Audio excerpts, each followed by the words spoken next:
Hello students, how are you? I hope all are you well. Welcome in your English class students. Students, आज हम आपको verb के बारे में explain करेंगे.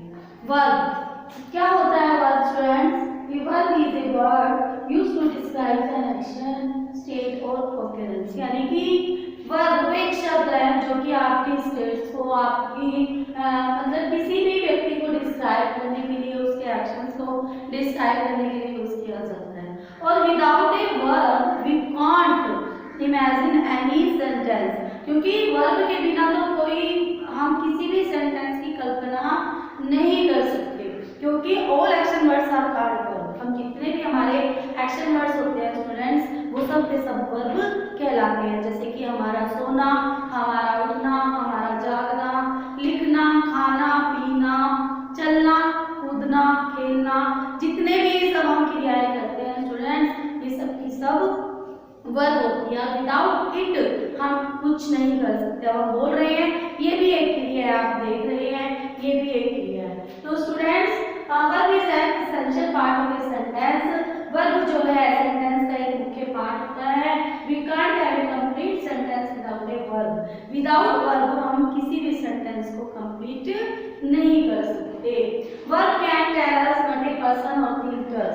वर्ब हमें बताती है कि कोई व्यक्ति या पर्सन, थिंग है, वो क्या कर रही है. जैसे कि बर्ड्स आर चैटिंग. यहाँ पर जो बर्ड्स है वो क्या कर रही है? चैटिंग कर रही है. A man plays a guitar. मतलब एक आदमी क्या कर रहा है? गिटार बजा रहा है. वर्ब्स डिनोट कंडीशंस और क्वालिटीज. जो वर्ब्स है वो किसी कंडीशंस को और क्वालिटीज को शो करता है. जैसे कि निखिल वाज हैप्पी. अब निखिल क्या था? खुश था. वाज हमारी क्या कर रही है? हैप्पी को डिस्क्राइब कर रही है. Vinita seems tired. अब विनीता जो है थकी हुई लग रही है. तो ये सीम्स क्या है? टायर्ड. यानी कि विनीता को की टायर्डनेस को शो कर रही है. Verbs denote positions. जो वर्ब्स है हमारी पोजीशंस को भी डिनोट करती हैं स्टूडेंट्स. जैसे कि ऑक्टोपस हैव 8 आर्म्स. जो ऑक्टोपस होते हैं उनकी 8 आर्म्स होती हैं. Ambuj has a lot of fishes. जो अंबुज है उसके पास जो हैज है, यहाँ पर हमारा जो ये हैज है, इसके लॉट ऑफ एक्शंस को डिस्क्राइब कर रहा है. Students, verb is a very complex part of a speech. It has tenses, numbers, aspects. जो हमारी वर्ब होती है वो कॉम्प्लेक्स पार्ट है स्पीच का. उसमें टेंस भी होते हैं, नंबर्स भी होते हैं, उसके एस्पेक्ट्स भी होते हैं, मूड्स भी होते हैं, मॉडल्स भी होते हैं और वॉइसेस भी होती हैं. इट कैन बी ट्रांजिटिव और इंट्रांजिटिव. वी आर ट्रांजिटिव और इंट्रांजिटिव. इट मींस सकर्मक और अकर्मक भी होती है. सब intransitive verbs are linking verbs. कुछ इंट्रांजिटिव वर्ब्स जो होती हैं लिंकिंग वर्ब्स भी कहलाती हैं. These can be weak और strong. ये weak भी हो सकती है, strong भी हो सकती है, finite भी हो सकती है और infinite भी हो सकती है. तो इस वर्ब के चैप्टर में मैं आपको आगे जो है finite और infinite को डिस्क्राइब करूंगी स्टूडेंट्स. तो आपने ये जाना कि वर्ब क्या होती है. जितने भी हमारे एक्शन वर्ड्स होते हैं वो हमारी वर्ब होती है. किसी भी सेंटेंस की कल्पना हम विदाउट वर्ब के नहीं कर सकते, इमेजिन ही नहीं कर सकते विदाउट वर्ब के. क्योंकि हम जितने भी लाइफ में पूरे दिन में करते हैं हम एक्शंस, वो सारे हमारे वर्ब कहलाते हैं. तो अब हम पढ़ते हैं आगे फाइनाइट और इनफाइनाइट.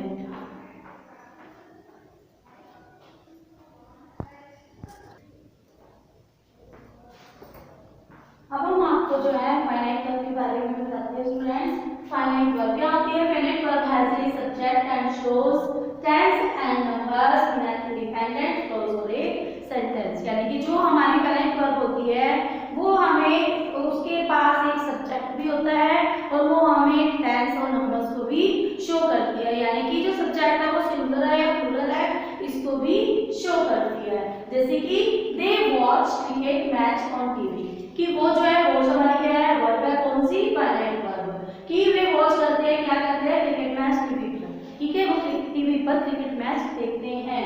वे, यहाँ पर देखिए स्टूडेंट्स, यहाँ पर जो हमारा सब्जेक्ट है वो प्लूरल है. और नेक्स्ट में he watches cricket match on TV. तो यहाँ पर ही के अकॉर्डिंग जो हमारी वर्ब है वो चेंज हो गई है. तो वह क्रिकेट मैच टीवी पर देखता है. तो यहाँ पर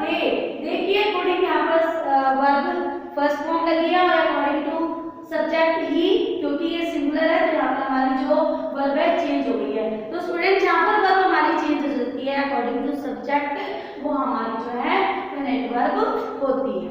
नेक्स्ट हमारा है non finite verb. A non finite verb और डजंट हैव ए सब्जेक्ट। जो हमारी नॉन फाइनाइट वर्ब होती है उसके पास सब्जेक्ट नहीं होता है और वह अकॉर्डिंग टू टेंस और नंबर के अकॉर्डिंग नहीं चेंज होती है।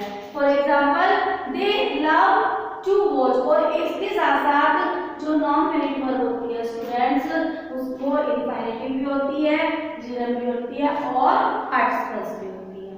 For example they love to watch cricket match on TV, कि वे जो बहुत पसंद करते हैं टीवी पर क्रिकेट मैच को देखना। He loves to watch cricket match on TV, वह टीवी पर क्रिकेट मैच को देखना बहुत पसंद करता है। यहाँ पर आप देखेंगे कि अकॉर्डिंग टू सेंटेंस, यानी कि यहाँ पर प्लूरल है, दे लव, यहाँ पर हमारी मेन वर्ब क्या है लव, ठीक है।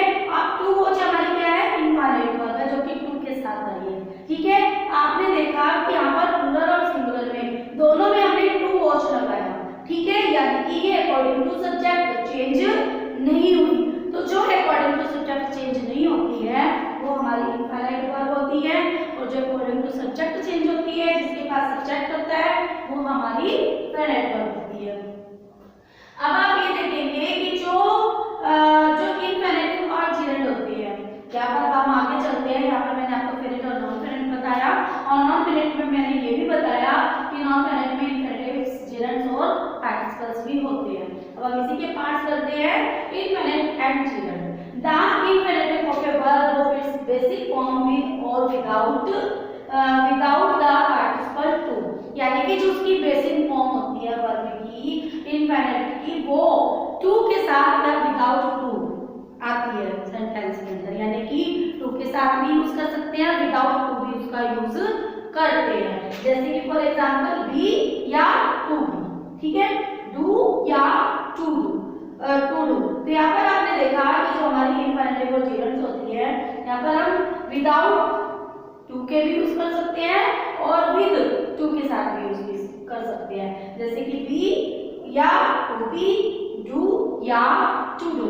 अब जो हमारी विदाउट टू के साथ जो हमारी वर्ब यूज की जाती है उसको हम बोलते हैं बेयर इनफिनिटिव। आगे हम पढ़ते हैं इसके बारे में स्टूडेंट्स।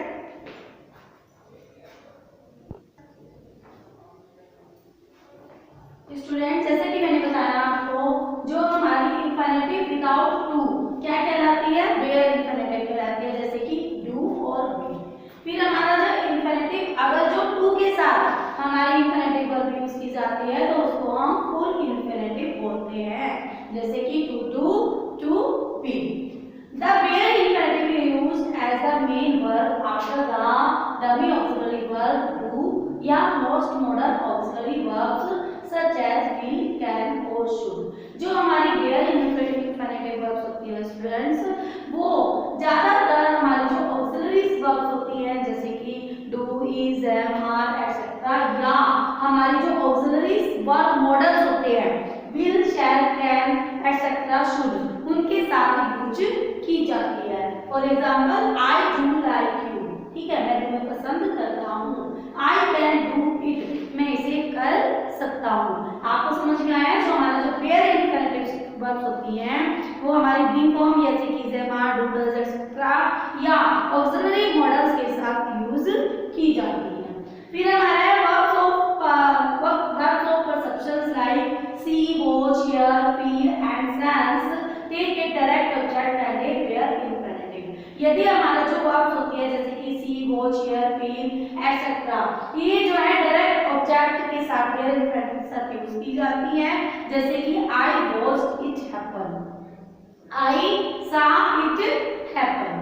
नेक्स्ट है हमारा the verb help is followed by the bare infinitive. इस तरह हम जो हमारी वर्ब हेल्प है इस तरह हम उसका यूज कर सकते हैं कि हेल्प देम टू बी, इसे करने के लिए उसकी सहायता करता है। तो यहाँ पर हमने इनफिनिटिव वर्ब्स के बारे में बताया आपको कि किस तरह अगर टू के साथ कोई हमारी इनफिनिटिव वर्ब यूज की जाती है तो उसको हम फुल इनफिनिटिव बोलते हैं, और अगर विदाउट टू के साथ हमारी कोई वर्ब यूज की जाती है इनफिनिटिव वर्ब तो उसको हम बेयर इनफिनिटिव यूज वर्ब कहते हैं। वेयर इन्फिनेटिव का यूज जो हमारा होता है अक्सर इज एम आर या मॉडल्स के साथ किया जाता है, जैसे कि मैंने आपको इन एग्जाम्पल्स पे मैंने आपको बताया।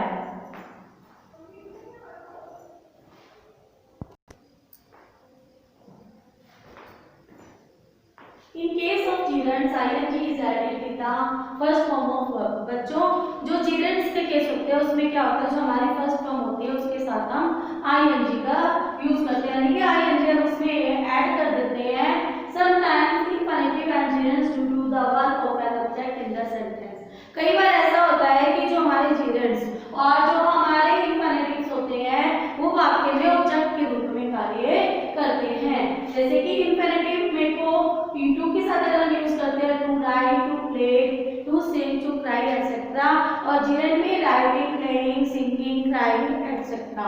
For example children love to play, बच्चे जो है खेलना पसंद करते हैं। यहाँ पर ऑब्जेक्ट के रूप में इन्होंने कार्य किया। He refused to obey the orders, उसने आदेश को मानने से इनकार कर दिया। गर्ल्स लाइक सिंगिंग, बच्चे जो है लड़कियां जो है सिंगिंग पसंद करती हैं। She like playing all the time, वे सारा समय खेलना पसंद करती है। यहाँ पर आपने देखा जो जिरंड है उस पर हमने वर्ब के साथ आईएनजी को ऐड किया है, और जो हमारे इंफिनिटिव्स हैं टू प्ले, टू ओबे, ये यहाँ पर ऑब्जेक्ट का वर्क कर रही है। जिरंड्स फंक्शंस एज नाउन, जिरंड्स के जो कार्य होते हैं वो नाउन की तरह जिरंड्स जो होते हैं वो नाउन की तरह वर्क करते हैं। They can be a subject, उनका एक सब्जेक्ट भी हो सकता है, डायरेक्ट ऑब्जेक्ट भी हो सकता है, इनडायरेक्ट ऑब्जेक्ट भी हो सकता है, और एन ऑब्जेक्ट ऑफ प्रीपोजिशंस, और प्रीपोजिशंस का ऑब्जेक्ट भी हो सकता है। इसमें जिरंड्स में यहाँ पर हमने आपको जिरंड और इंफिनिटिव में डिफरेंस बताया, जिरंड और इंफिनिटिव का यूज करना सिखाया। अब हम चलते हैं पार्टिसिपल्स की तरफ। स्टूडेंट्स जो पार्टिसिपल्स होते हैं ये वर्ब की फॉर्म है जो कि सेंटेंस को मॉडिफाई करने के लिए यूज की जाती है। उसके नाउन को, वर्ब को, नाउन फ्रेज और वर्ब फ्रेज को मॉडिफाई करती है। क्या? पार्टिसिपल।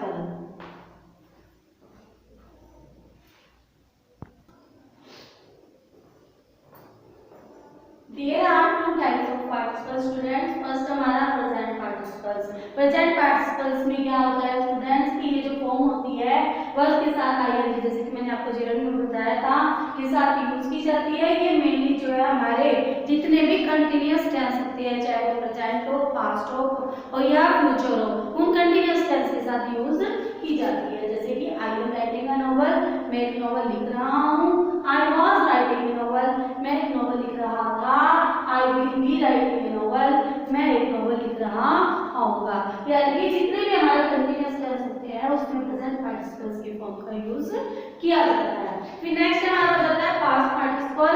ये बच्चों जो हमारे परफेक्ट टेंस होते हैं उनके साथ यूज किया जाता है, चाहे वो सिंपल प्रेजेंट, चाहे वो प्रेजेंट परफेक्ट हो, चाहे वो पास्ट परफेक्ट हो, चाहे वो फ्यूचर परफेक्ट हो।